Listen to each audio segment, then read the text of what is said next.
안녕하세요. 오늘의 데일리 뉴스레터에 오신 것을 환영합니다. 1. 새로운 제트 엔진 테스트. 2. 2037년까지 목표 달성. 3. K의 타결합. 한번 진실을 알아봅시다. 전투기를 만들겠다는 열망은 끊임없이 우리의 심장을 끌어오르게 합니다. 그리고 전투기의 심장이라 함은 바로 엔진일 텐데요. 이제 우리는 국내에서 직접 전투기급 제트 엔진을 개발하고 있습니다. 최근 KF-21 전투기의 시험 비행 속도가 빨라지고 있는 가운데 국방연구개발 전시회에서 현재 대한민국 전투기 사업에서 가장 필요한 엔진 개발 계획이 최초로 공개되었습니다. 지난달 코리아 2023 컨퍼런스에서는 대한민국 역사상 최대 규모의 국방연구개발 사업 전무가 공개되었는데요. 그것은 바로 무인 전투기와 유인 전투기에 탑재할 수 있는 15,000파운드급 국산 터보팬 엔진 개발 계획입니다. 지금까지 대한민국의 항공기용 엔진은 거의 100% 수입에 의존했다고 해도 과언이 아닙니다. 우리나라 군용 항공기 제작은 1950년대 초 무렵 시작된 것으로 알려지고 있습니다. 한국전쟁 중 해군의 조경현 중위가 미군 항공기 잔해를 모아 해치오, 통해오 등을 만든 게 시초라고 합니다.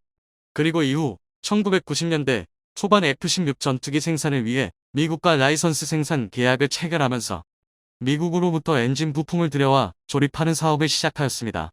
이를 통해 대한민국은 엔진 조립 기술력을 쌓아가게 되었습니다. 그리고 현재는 KF-21 전투기의 엔진의 주요 핵심 부품만 미국에서 수입하고 있으며 40% 정도만 국내에서 조달하고 있습니다. 현실적으로 국내에서 항공기용 엔진을 직접 설계하고 생산하기는 쉽지 않은 일입니다. 물론 국내에서 항공기용 터보팬 엔진 회사가 없는 것은 아닙니다. 다만 부품 일부만 만들어서 납품하는 협력업체에 불과할 뿐이며 하나의 엔진을 완전히 우리 손으로 설계하고 생산하는 것은 미사일용 터보제트 엔진과 터보팬 엔진만 가능한 실정입니다. 하지만 우리는 그 한계를 극복하기 위해 노력하고 있습니다. 국내 기업들은 열심히 기술 개발을 진행하며 끊임없는 연구와 개발을 통해 더욱 진보한 항공기용 엔진을 만들기 위해 노력하고 있습니다. 이를 목표로 국내 개발이 진행 중인 항공기용 엔진 중 제트 엔진의 경우 5,500파운드급 터보팬 엔진과 1만 파운드 이상 급 터보팬 엔진이 있습니다. 이틀 엔진은 모두 무인 항공기에 쓰일 것으로 알려졌으며 5,500파운드급 엔진은 한국형 로열 윙맨으로 불리는 쿠스 LW 스텔스 무인계, 1만 파운드급 엔진은 KF-21 전투기와 멈티 비행을 위한 일명 가오리 쿠스 FC 스텔스 정찰기에 장착되어 미래 합동작전에서 핵심적인 주축을 담당할 예정입니다. 특히 5,500파운드급 터보팬 엔진은 곧 시제품이 나올 예정이며 올 하반기에 엔진 시험을 착수한다고 알려졌습니다. 시제품이 나왔다는 것은 이미 설계 기술을 확보했다는 걸 의미하며 올해 시험 과정에서 설계치를 얼마나 만족하는지, 한계 영역이 어디인지, 경량화, 강성 보강 등 최적화 과정이 진행될 예정입니다. 허나 이것들은 어디까지나 추가적인 과정이고 기본 설계 능력은 이미 확보된 상태라고 보면 됩니다. 지금 개발되고 있는 5,500파운드급 완제 터보팬은 기본 형상의 저바이패스 엔진으로서 주로 고출력, 음속 이상에서 동작하는 걸 목표로 한 군용 항공기에 쓰이며 일반적인 전투기에 들어가는 터보팬은 모두 저바이패스 엔진이라고 보면 됩니다.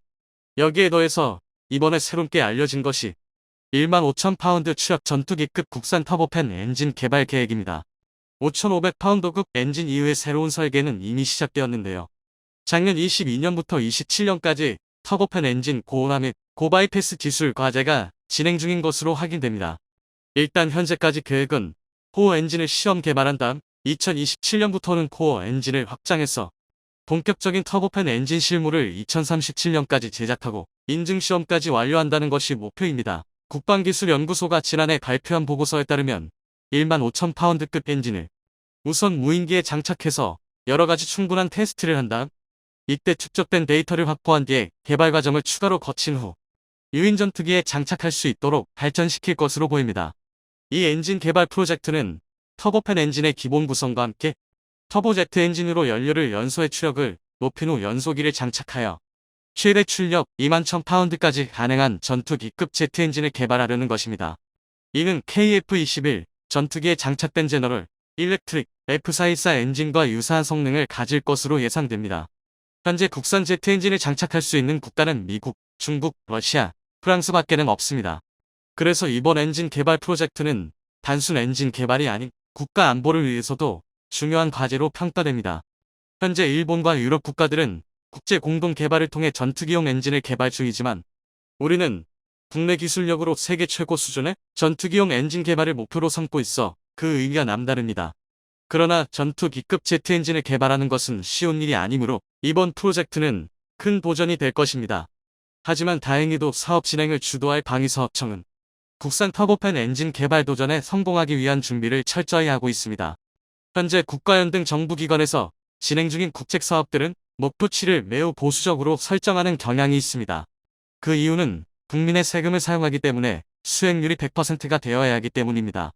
사실 이러한 관행은 국민의 세금이 투입되는 데다 예산을 확보하는 것 또한 쉽지 않아서 한번 삐끗하면 자칫 후속 연구까지 해도 큰 지장을 초래하기 때문입니다. 그래서 과제를 제출할 땐 현재 시점에서 개발 가능한 수준의 목표치를 설정하고 있습니다. 이 때문에 1만 5천 파운드라는 수치는 이미 현재 완성된 기술들을 기반으로 추정한 값으로 15년 후에 저 정도의 출력은 가뿐히 능가할 수밖에 없는 것입니다. 게다가 국방기술진흥연구소에 따르면 1만 5천 파운드 출력을 낼 수 있는 전투기급 제트 엔진의 경우 여객기용 터보팬 엔진으로도 가능한 것으로 이에 맞는 추가 개조가 이뤄지면 약 4만 파운드 출력을 낼 수 있도록 확장이 가능하다고 합니다. 하지만 문제는 전투기급 개발 엔진은 2037년에 완료될 예정이기 때문에 KF-21에 바로 적용하기는 어렵습니다. KF-21의 생산 계획이 2032년에 종료되기 때문입니다. 따라서 KF-21 블록3에서 사용할 파생형 개발과 양산 계획에 관한 조기 연구가 필요합니다.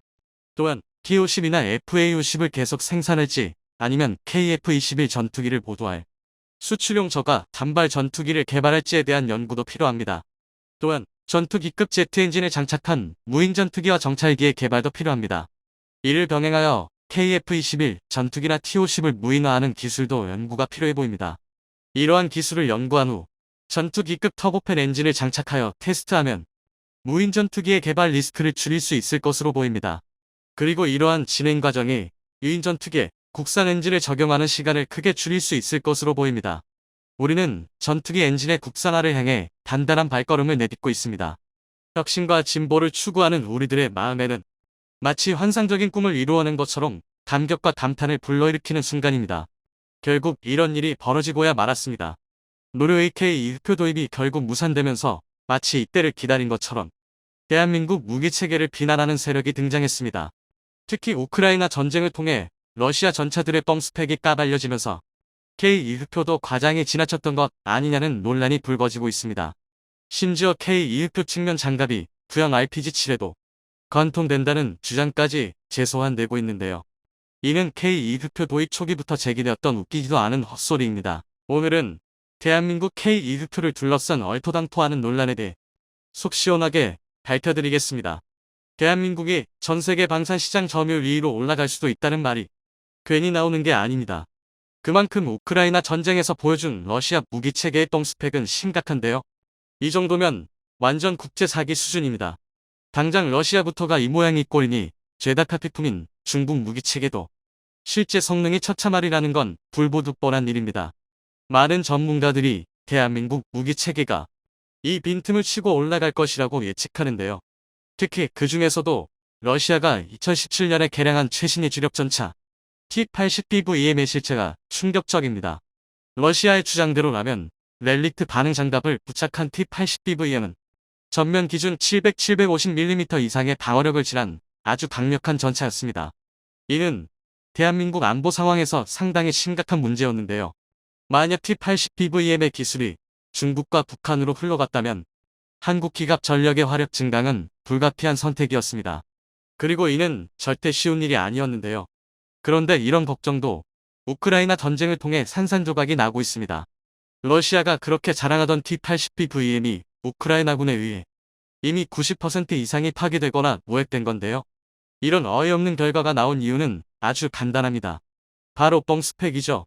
아닌 게 아니라 우크라이나군이 사용하고 있는 날개안정 분리차역탄은 1986년 도입된 3BM42 통칭망고입니다. 구형 날탄인 만큼 이 MM 망고는 2km 기준 460mm 또는 60도 경사각의 230mm 관통이 한계인데요.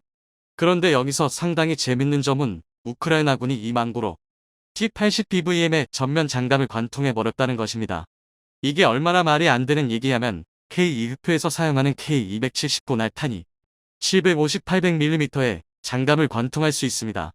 우리 군에서 이미 러시아 전차 기술이 북한과 중국에 흘러 들어갔다고 가정하고 최소한 그 이상의 화력을 보유하려고 노력했기 때문인데요.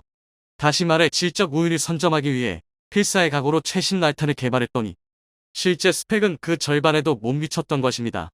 이 정도로 처참한 방어력이면 한 방에 전차 2대도 관통할 수 있는 수치입니다. 가만히 있었는데 얼떨결에 비교 전력이 2배 이상 강력해진 것입니다. 손 안 대고 코 푸는 게 이렇게 시원할 줄은 몰랐는데요. 하지만 이 웃기지도 않는 상황이 꼭 대한민국에 유리하게만 돌아가는 건 아닙니다. 직설적으로 말해 K2 흑표도 똥 스펙인 것 아니냐는 논란이 불거진 건데요. 이건 중국, 일본같이 원래도 한국을 못 잡아먹어서 안달인 나라들 뿐만 아니라 유럽 쪽에서도 나오는 얘기입니다. K2가 좋다는 건 알겠는데 아무리 그래도 너무 오버하는 것 아니냐는 건데요. 그들 입장에서는 어느 날 갑자기 아시아의 동쪽 끝 대한민국에서 K2 흑표라는 전차로 유럽 시장에 진출한다는데 그 성능이 말도 안 나올 정도로 우수하다 보니 인지부조화가 오는 것입니다. 그러다 보니 좋아도 너무 좋은 것 아니냐? K2 흑표 스펙에도 과장이 섞인 것 아니냐는 식의 주장이 나올 수밖에 없는데요. 하지만 아무리 그래도 K2 흑표의 전면 방어력에 대해선 왈가왈부하지 못합니다. 그도 그럴 게 K2는 이미 K279 자탄 방어 시험으로 정면 장갑의 우수함을 증명해냈습니다. 이는 즉 K2 흑표의 전면 방어력이 최소 800mm 이상이라는 가장 확실한 증거입니다. 그러나 진짜 문제는 측면 방어력인데요.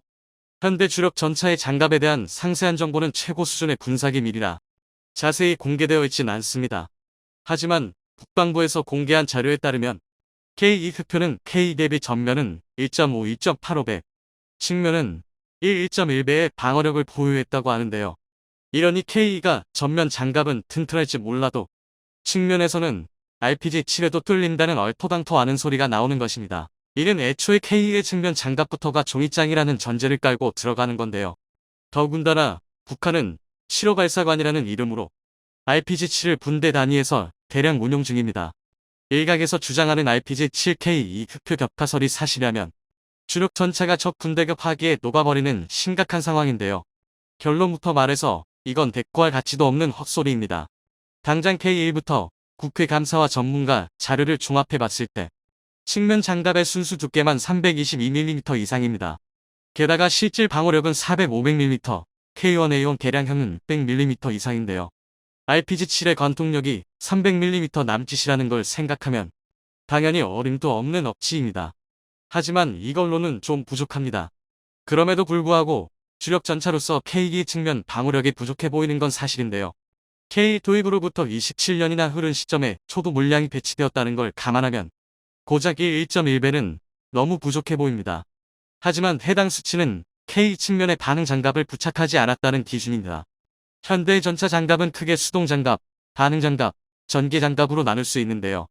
수동 장갑은 일반적으로 떠올리는 전차 장갑, 즉 방패와 같습니다. 단단한 장갑 소재를 두껍게 쌓아 전차 포탄을 막아내는 역할인데요. 극단적으로 비유하자면 800mm 관통력의 포탄을 막기 위해선 순수 강철제 군지라면 장갑을 900mm, 1000mm 장착하면 그만입니다. 그러나 이런 경우 전차 중량도 기하급수적으로 무거워지는데요. 물리적 한계상 전차 중량은 75톤 이하가 이상적입니다. 이를 넘어가면 기동성을 너무 크게 희생하게 되는데요. 그렇기 때문에 현대 전차는 세라믹, 유리 섬유, 여러 우라늄 등 무게 대비 방호 능력이 우수한 복합 장갑을 주로 사용합니다. 하지만 전차 포탄 기술이 발달하면서 수동 장갑으로는 부족하게 되었는데요. 그래서 등장한 게 바로 반응 장갑입니다. 반응 장갑은 탈부착이 가능한 일종의 증가 장갑인데요. 비행판이라고 부르는 두 개의 금속판 사이에 반응 물질이 들어있는 샌드위치 형태입니다. 성형장 약탄 등이 내뿜는 제트가 장갑 상판을 통과하면 내부의 반응 물질이 운동 에너지를 상쇄하는 원리인데요. 과학적으로 봤을 때 전차 장갑은 결국 포탄의 운동 에너지를 0으로 만드는 일입니다. 이것만 가능하다면 굳이 장갑을 두껍게 만들 필요도 없는데요. 실제로 반응 장갑은 수동 장갑 대비 10배 이상의 방어력을 보입니다. 단적으로 K2 흑표 측면에 부착되는 반응 장갑은 약 400, 500mm의 수동 장갑과 동일한 방어력을 갖습니다. 실질적으로 전면 장갑과 같은 수준인 건데요. 그렇기 때문에 K2 측면 방어력에 대한 논란이 쓸데없다는 것입니다. 여기서 끝이 아닙니다. 국방과학연구소 에드는 세계적으로 전력화 사례가 전무한 전기장갑을 연구 중인데요. 반응장갑과 같은 형상이지만 반응물질 대신 내부 축전지에 전기를 충전하고 있다가 폭탄이 전극판 사이를 지나는 순간 고전압 고전류를 흘려 전자기장을 형성하고 운동에너지를 상쇄하는 방식입니다. 반응장갑의 일회용인 반면 전기장갑은 재충전만 가능하면 계속 사용할 수 있어서 현재 활발한 연구가 진행 중인데요. 이처럼 대한민국의 K2투표는 눈에 보이지 않는 곳까지 현존하는 최고의 기술력이 집약되어 있습니다. 이러니 그 진가를 일찍이 알아본 나라들이 번호표까지 뽑아가며 대한민국이 그동안 꽁꽁 감춰왔던 현무5 미사일의 재원을 공개했습니다. 지난 7월 23일 우리 언론들이 일제히 국방과학연구소에드가 개발 중인 현무5에 대한 기사를 쏟아냈습니다. 구체적으로는 탄두 중량 8톤의 단거리형과 6톤의 장거리형으로 나눠 개발 중이라고 하는데요. 그런데 이 소식에 세계가 충격에 휩싸였습니다. 그 이유는 현무5의 탄두 중량이 대륙간 핵탄도탄인 ICBM의 탄두 중량보다 무거웠기 때문인데요. 심지어 그 차이도 꽤 큽니다. 현무사 미사일이 사용하는 4톤 탄두만 하더라도 미국의 SLBM이나 ICBM의 탄두 중량과 비슷한데요.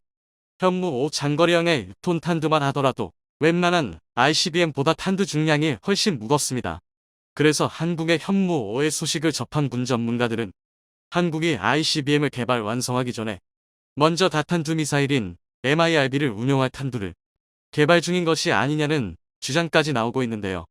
즉 현국이 주장한 벙커버스터탄은 위장이고 재도립체를 개발해 다탄두를 만들 베이스를 만들고 있다는 것인데요. 하지만 이런 주장만으로 한국이 ICBM을 만든다는 이야기는 아닙니다.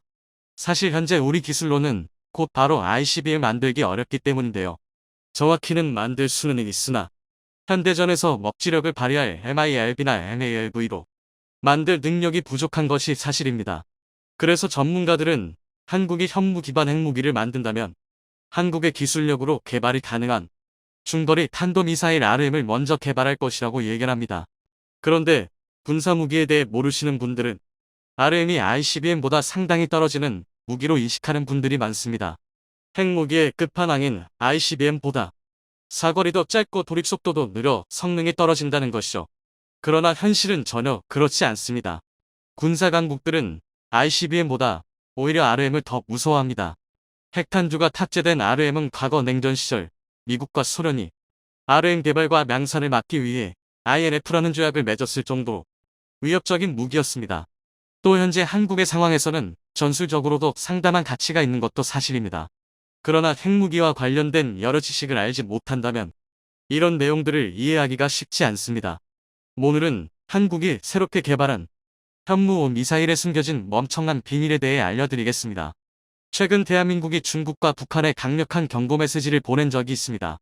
바로 지난 2021년 9월 15일에 5종의 각종 유도 체계를 공개한 사건인데요. 이날 방위사업청은 SLBM 발사 시험, 천룡 공대지 미사일 분리 시험, 초음속 순항 미사일 발사 시험, 고체 로켓 면소 시험, 고위력 미사일 개발 성공을 일심에 공개했습니다. 전문가들은 이 사건을 중국과 북한에 대한 보복 조치이자 경고라고 말하는데요. 북한 국방과학원이 9월에 신형 순항 미사일을 발사하고 중국왕이 외교부장이 같은 달 방한해 한국을 압박하자 사전에 준비해뒀던 여러 무기를 일시에 공개해 한국에 까불지 말라고 선을 그었다는 것입니다. 실제로 발사 직후 중국과 북한이 크게 당황했습니다. 특히 북한의 경우 자신들이 SLBM을 만들어봤는데 그렇게 쉽게 만들 수 있는 것이 아니라며 현실 부정을 할 정도였습니다. 하지만 공개된 무기는 5이었으므로 국내외를 막론하고 대부분의 매체에서는 SLBM 발사 성공에만 집중했습니다. 비록 NPT에 묶여있어 핵탄두는 없지만 대한민국이 핵무장의 끝판인 SLBM을 만들었다는 것이 놀라웠기 때문인데요. 그런데 진짜는 따로 이더 진짜는 바로 당시 고위력 미사일이라며 대충 얼버무리며 정체를 숨겼던 현무5의 구체적인 스펙이 드러난 것입니다. 구체적으로는 휴전선에서 평양, 원산 등 북한의 주요 도시와 전방군단을 타격할 수 있는 사거리 300km, 탄두 중량 8톤의 단거리형과 북한 전역을 타격할 수 있는 사거리 600km, 탄두 중량 6톤의 장거리형으로 나눠 2030년 이전 실전 배치를 목표로 개발 중이라는 것이 밝혀졌습니다. 또 완성된 이후에는 대한민국이 북핵에 대응하기 위해 구상한 세축 체계 및 대량 응징 보호 KMPR의 핵심이 될 예정입니다. 그런데 이상합니다. 미사일의 탄두 무게가 과해도 너무 과합니다. 세계 최대의 벙커버스터인 GG57과 비교해보면 이를 쉽게 알 수 있는데요. GG57 마분 길이 6.2m, 직검 0.8m, 무게 13.6톤에 탄두 중량 2.4톤 민 초대형 벙커버스터로 지하 60m의 짊어진 벙커나 강화 콘크리트 8m 두께의 방머 시설을 단방에 파괴할 수 있습니다. 크기와 관통력만 따지면 탄두 중량이 무려 8.4톤인 초대형 항공폭탄 GG43 모압을 압도할 정도인데요.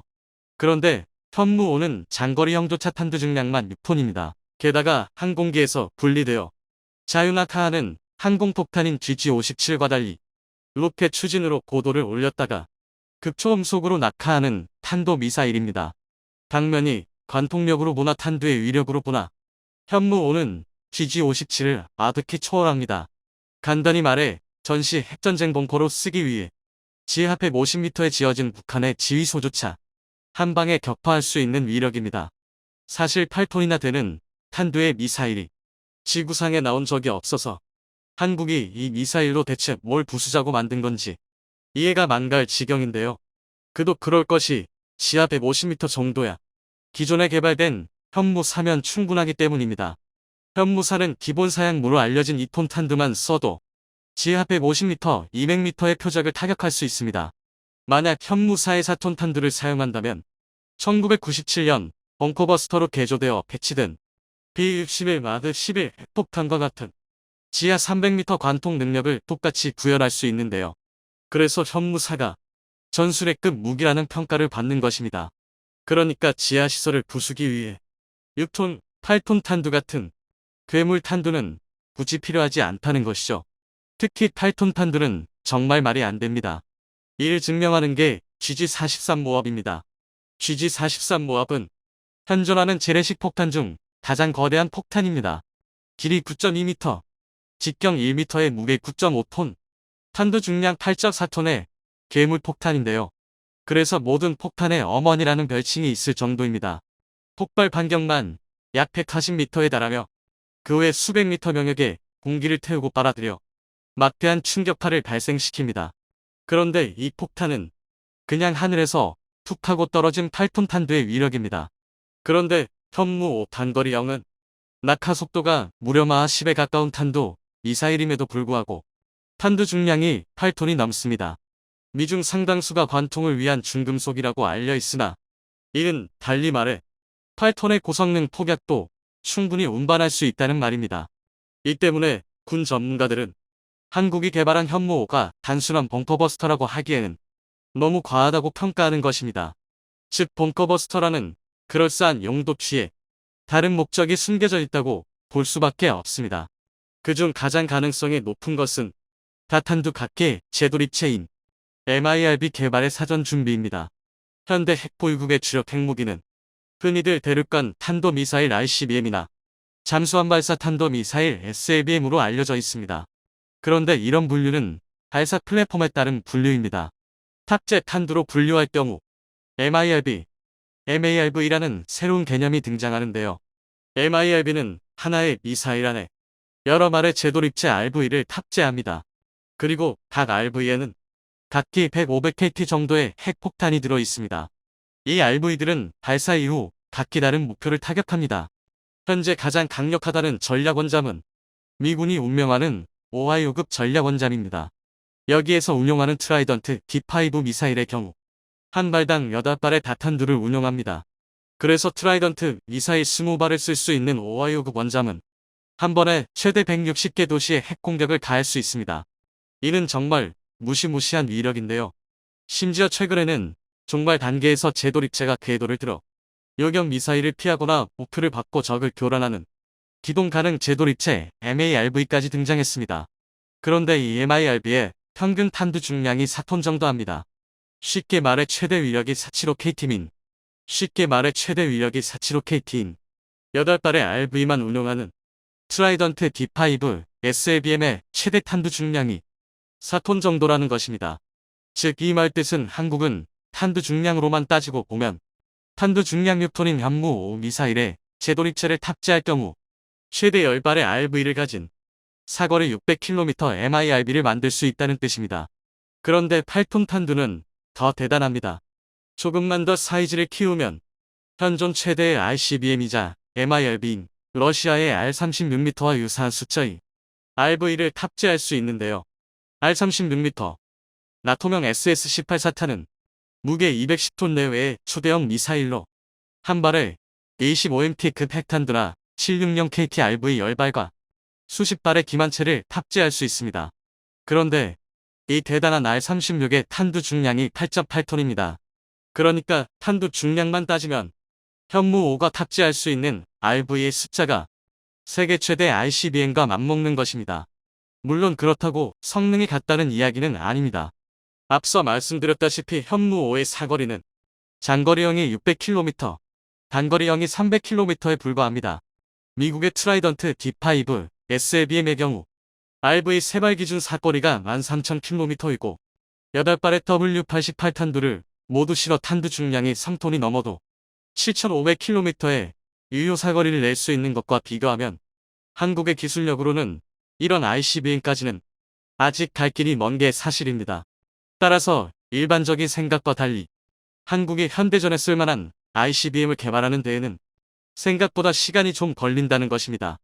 이 때문에 한국이 ICBM 개발 전 단계인 중거리 탄도 미사일 RM을 먼저 개발하는 것입니다.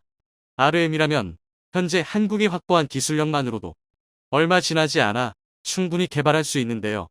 중거리 미사일이라니 뭔가 약해 보이지만 시기에 따라 오히려 ICBM보다 위험한 것이 RM입니다. 이를 증명하는 게 INF 조약입니다. 탄도미사일 금지 조약 INF 협정은 RM을 남용하다가 우발적인 핵전쟁이 일어나는 것을 막기 위해 미국과 소련이 맺은 협정인데요. 지금은 조약에 가입하지 않은 중국이 RM을 양산하는 것에 불만을 품은 미국이 협정에 탈퇴하면서 조약이 무너졌으나 이 조약만 보더라도 RM이 얼마나 위력적인지 알 수 있습니다. 그렇다면 RM은 무엇이 장점일까요? 중거리 탄도미사일 RM은 사거리가 3,500km인 미사일을 말합니다. 5,500km라는 거리는 상당한 의미를 갖고 있는데요. 이 정도면 일본은 물론 대한민국 최대의 위협인 중국과 최근 미운 짓을 많이 한 인도네시아 전역을 타격할 수 있는 사정거리입니다. 그럼에도 ICBM보다 사거리가 짧은 만큼 크기가 작아 이동식 발사대 텔로 운용하기 좋아 적이 탐지하기 어렵습니다. 이런 이유 때문에 대한민국이 북한의 이동식 발사대를 굉장히 위협적으로 생각하는 것입니다. 또한 빠르게 이동할 수 있어 생존성도 높은 게 장점인데요. 당면이 단가나 유지비도 훨씬 저렴합니다. 그리고 무엇보다 스펙상 일단 쏘면 무조건 핵 공격을 의심할 수밖에 없는 ICBM과 달리 핵탄두가 아니라 일반 탄두를 장착한 전술무기로도 사용할 수도 있습니다. 즉 아직 핵탄두를 확보할 수 없는 대한민국에게 그야말로 만성맞춤 무기라 할 수 있습니다. 심지어 개발도 그다지 어렵지 않습니다. 당장 현무호의 탄두 중량을 1톤으로 줄이기만 해도 사거리 2-3,000km의 준중거리 탄도미사일 MIBM이 되기 때문입니다. 따라서 약간의 성능만 조정하면 한국은 당장이라도 RM을 만들 수 있다는 것이죠. 지난 3월 30일 국방과학연구소가 주도한 고체면료 로켓의 시험 발사가 성공했다는 것을 떠올려보면 이는 불가능하지 않다는 것을 잘 말 수 있는데요. 얼마 전 발표한 현무5로 인해 이제 중국과 북한 그리고 일본까지 한국을 무시했다가는 큰 코 다치겠다는 생각을 분명히 했을 것입니다. 이제 대한민국에게 남은 건 하루빨리 RM 성능의 미사일을 확보하고 나아가 궁극적으로 핵 자주권까지 확보해 대한민국이 완전 자주국방의 첫 발을 내딛는 것입니다.